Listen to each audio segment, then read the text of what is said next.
What's going on, everyone? Welcome back to another episode of Coast to Coast Podcast, as the Brooklyn Nets have struck another deal on the NBA trade market, with their first one being Dennis Schroeder to the Golden State Warriors a few weeks ago, and now Dorian Finney-Smith heading out west to the Los Angeles Lakers. Let's break down this trade, why I think it makes sense for both sides, and how I see it going forward. Make sure to like, subscribe, and comment what you want to see next on the channel. Let's hop straight into this. Sitting at the 5th seed in the Western Conference, the Los Angeles Lakers were looking to acquire depth around LeBron James and Anthony Davis ahead of the February NBA trade deadline.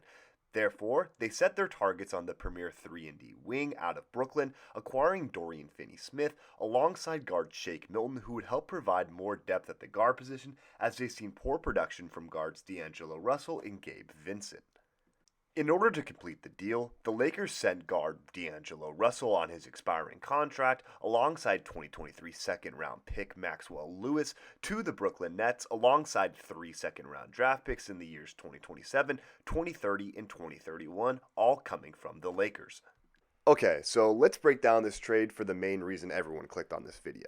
Why did the Los Angeles Lakers make this move?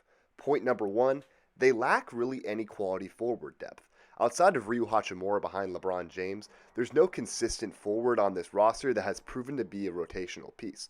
Therefore, LeBron James, who turns 40 on Monday, has to play 35 minutes a game, which JJ Redick knows is not sustainable if they're looking to have him be in peak form come playoff time. Additionally, Rui Hachimura is the only player on this roster that shoots better than 37% from 3, as Shake Milton and Dorian Finney-Smith come in above that threshold. Additionally, despite a good offensive season last year by D'Angelo Russell, he has fallen out of favor in this rotation and lost his spot as the starting guard. Additionally, by moving on from him, it opens up minutes for young guards Dalton Knecht and Max Christie to get more involved in the rotation, and Shake Milton will see his fair share of minutes there as well.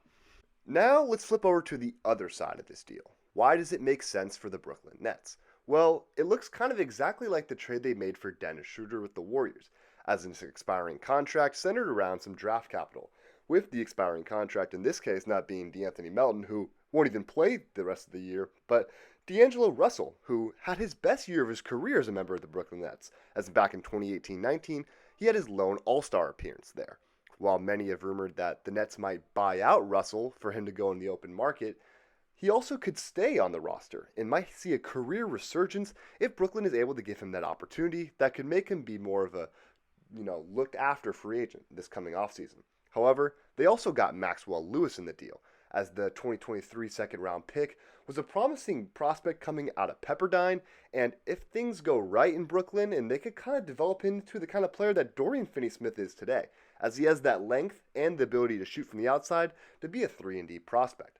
Additionally, they continue to stockpile second-rounders, as from trading Dennis Schroeder and Dorian Finney-Smith, while they did give away one in the Warriors trade, they received 6 total second-round picks from there.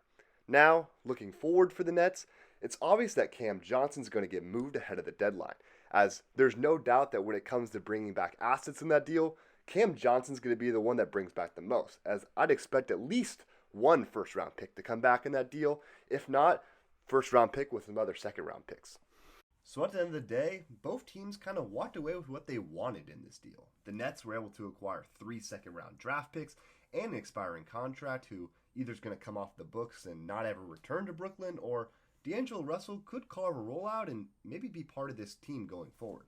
As for the Los Angeles Lakers, they were able to acquire the best 3-and-D trade target on the market in Dorian Finney-Smith, and Shake Milton's also looking to provide probably some good guard depth off the bench for the Lakers. Otherwise, thank you all for watching. Again, make sure to like, subscribe, and comment what next video you want to see on the channel. Otherwise, we'll be back with the next trade breakdown that comes along. Thank you very much. Signing out. Peace.